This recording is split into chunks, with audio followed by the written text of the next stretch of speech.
சிறகடிக்க ஆசை சீரியல்ல நாளைய எபிசோட்ல என்ன நடக்குது அப்படின்னு பாத்தீங்கன்னா, இப்ப நம்ம முத்துவுக்கு தாத்தா அவங்க பேரன் ஃபோன் பண்ணி இந்த மாதிரி நீங்க அனுப்புன போட்டோ தான் பாத்தீங்கன்னா தாத்தா பார்த்தாரு. அதுல இருக்கிற ஒரு பொண்ணு தான் அந்த போனை தவற விட்டது அப்படின்னு சொல்லிடுறாங்க. சோ அந்த பொண்ணு வித்யா தான் அப்படிங்கறதும் தாத்தா சொல்லிடுறாப்ல. சோ இப்ப நேரா நம்ம முத்து வித்யாவோட வீட்டுக்கு தான் போறாப்ல. வித்யாவோட வீட்டுக்கு போனதுக்கு அப்புறம் இது என்ன தெரியுதா?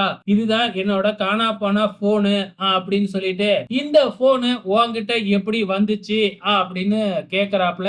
ஆனா வித்யா இருந்துகிட்டு எனக்கு எதுவும் தெரியாது, என்கிட்ட எப்ப வந்தது அப்படி இப்படின்னு ஏதோ சொல்லி சமாளிச்சு பாக்குறாங்க. ஆனா எனக்கு எல்லா உண்மையுமே தெரியும். எதுக்காக என் போனு திருடுன, இதுல இருந்த வீடியோ எப்படி லீக் ஆனுச்சு, எல்லா விஷயமும் இப்ப எனக்கு நீ சொல்லியே ஆகணும் அப்படின்னு முத்து வித்யாவை மிரட்ட ஆரம்பிக்கிறாப்ல.